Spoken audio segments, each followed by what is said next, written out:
Statement number 1 is found in Proverbs 29:18, and it says, "Where there is no vision, the people perish." And statement number 2 is found in Proverbs 13:12. It says, "Hope deferred makes the heart sick, but desire fulfilled, it is a tree of life." Now I'm going to talk about that second statement on the next side. On this side, we're going to focus on that very first statement, which is, "Where there is no vision, the people perish." Vision is not something abstract or intangible, and a hope is not a wish. Understanding what Solomon meant when he used these two words is critical to achieving anything extraordinary in your life, whether it's your dream for a successful career or that of a happy and fulfilling marriage.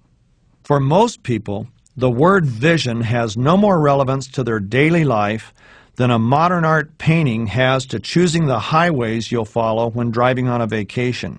They either have no vision at all for what they really want in life, or the vision they have is as vague and as abstract as a modern art painting, which has no beginning, no ending, no clear direction, and not even a definable image.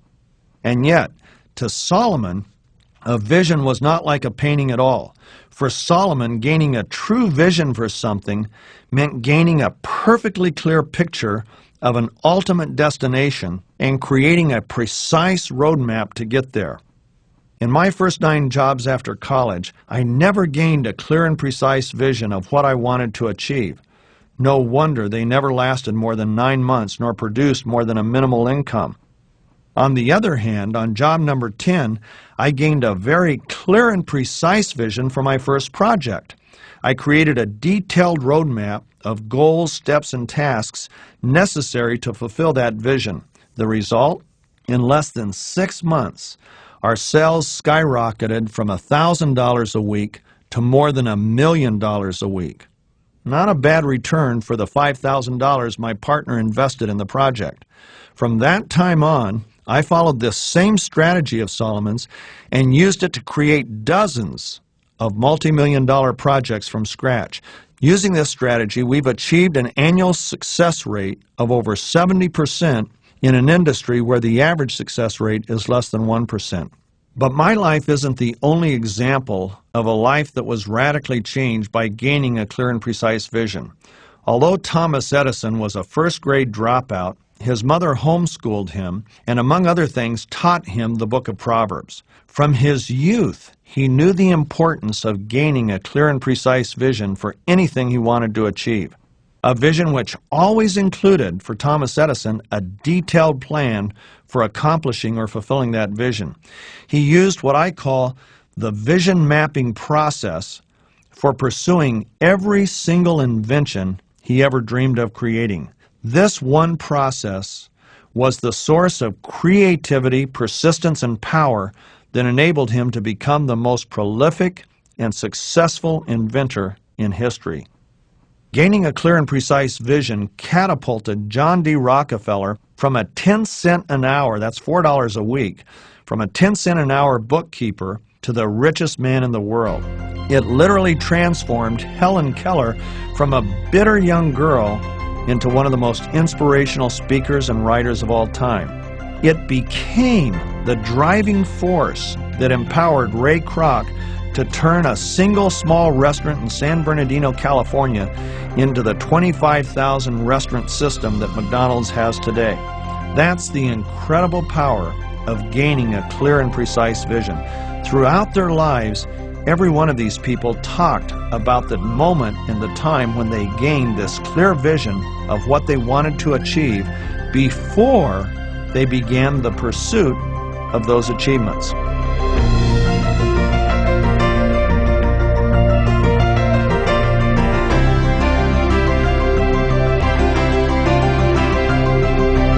So what is a vision? A vision, and you need to write this down, a vision is a very precise and clearly defined goal that you want to achieve and a very accurate roadmap and schedule to achieve that goal. Let me repeat it again.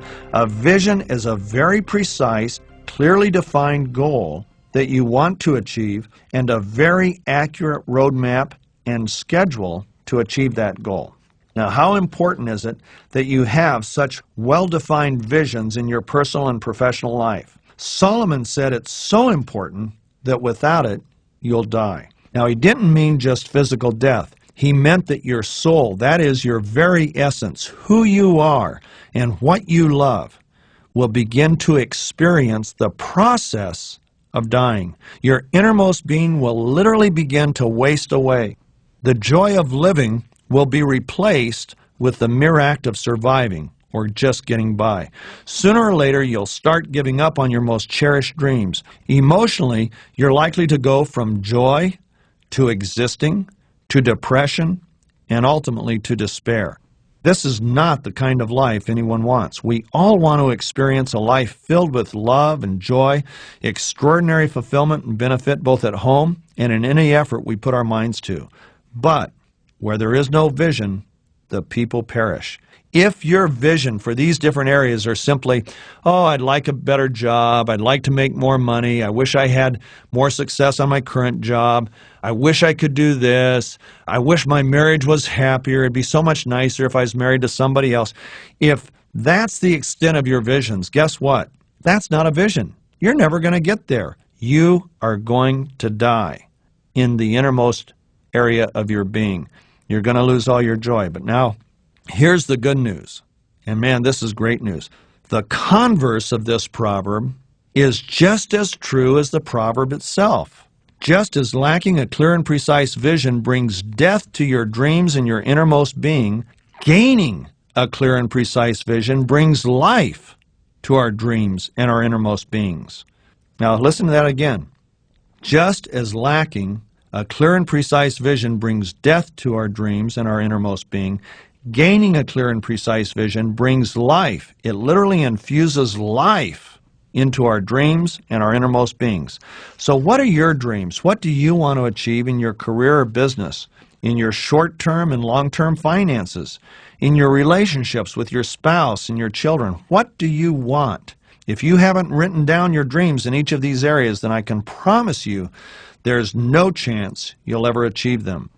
Edison discovered that the key to creating and achieving a vision was a process or a skill that we're going to look at right now. And I call this process or skill the vision mapping process.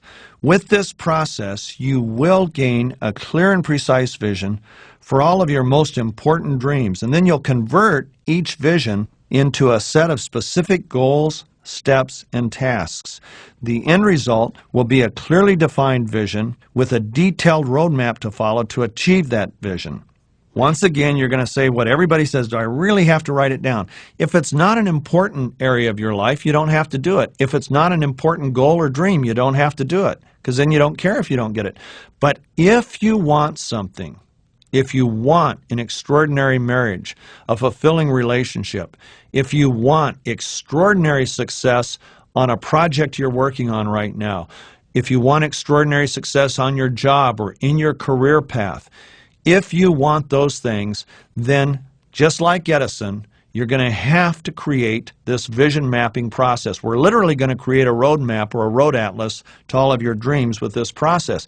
And it's not laborious, it's not boring, it's exciting, it's fun, it takes a little bit of time, but not a lot of time.